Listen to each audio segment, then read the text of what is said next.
qu'on fasse triompher le droit et qu'on respecte les résolutions. Et ce n'est pas vrai que les Américains étaient toujours pour un veto.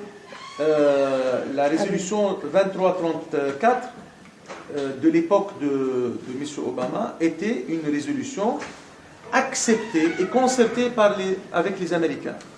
Donc les Américains peuvent accepter un minimum quand même qui fait le tour des tables et qui fait unanimement une base d'un règlement pacifique. Mais avec le président actuel, bien sûr, on s'attend que se fait glisser dans le pire et de pire en pire. Et on n'est pas optimiste du tout. Donc, bien sûr, on est devant un impasse. Maintenant, les alliés ou les amis de la Palestine ne sont pas forcément les nations. Ils sont tous les libres du monde, tous les peuples du monde. Je te donne juste un exemple. En Europe aujourd'hui, l'Europe qui était l'objet de cette question juive et la Shoah, l'Holocauste, qui a fait quand même culpabiliser toutes ces nations en guerre, en deux guerres mondiales successivement, et qui a fini par légitimer l'existence d'État d'Israël, ces mêmes peuples et ces mêmes alliés du passé israélien sont en train aujourd'hui de revoir leur position. L'Union européenne a commencé par une décision courageuse récemment à devoir étiqueter tous les produits issus de colonies israéliennes en terre palestinienne occupée. Et cela est courageuse pour une Union européenne qui n'a pas eu l'habitude d'exprimer des positions politiques extérieures sur le plan israélo-palestinien. Ils étaient toujours contentés de faire un rôle économique, bailleur de fonds, apaiseur, mais jamais décideur.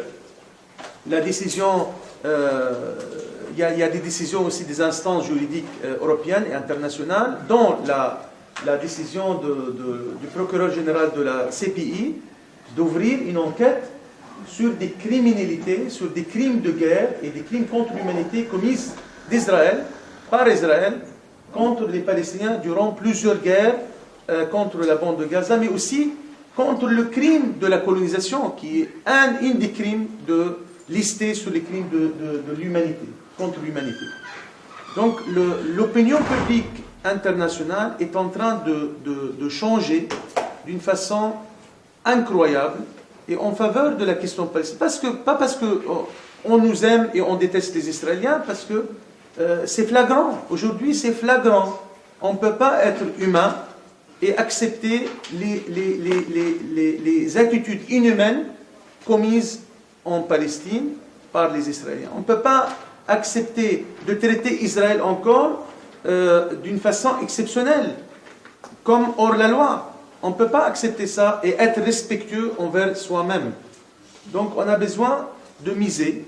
On a toujours cette confiance que les peuples du monde, que les nations libres, que les nations africaines, qui étaient à l'épreuve souvent, malgré le chantage, le marchandage économique mené par certaines grandes puissances, mais toutes les grandes nations, en tout cas les nations africaines, étaient toujours au premier rang pour défendre la question palestinienne dans toutes ses dimensions juridiques et politiques. C'est très important. C'est-à-dire ces pays pauvres n'ont pas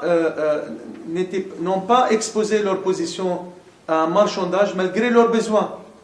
La Palestine, qui n'est pas forcément un élément vital pour leur survie, mais était toujours intégrée dans leur politique comme un élément de justice. On ne peut pas les négliger devant ces peuples, devant les peuples africains. Donc on est très fiers de voir que malgré tout, malgré le lobby, malgré les affaires des grands médias, des grandes agences de médias, en monopole de l'information en faveur d'Israël, malgré les grands banquiers internationaux qui mettent les conditions sur les pays du monde, mais 2/3 de la planète soutient la question palestinienne, soutient le droit inaliénable du peuple palestinien, le droit à l'autodétermination du peuple palestinien, qui n'est pas un droit moins que le droit du peuple sénégalais ou du peuple français ou du peuple cubain. Chaque peuple a besoin d'être reconnu dans ce droit parce que c'est un droit basique, c'est un droit essentiel. Donc, reconnaître ce droit au peuple palestinien, malgré tout, est fait et respecté au fur et à mesure, au fil du temps, sans relâche, sans affaiblissement, par plus de 170 pays de la planète.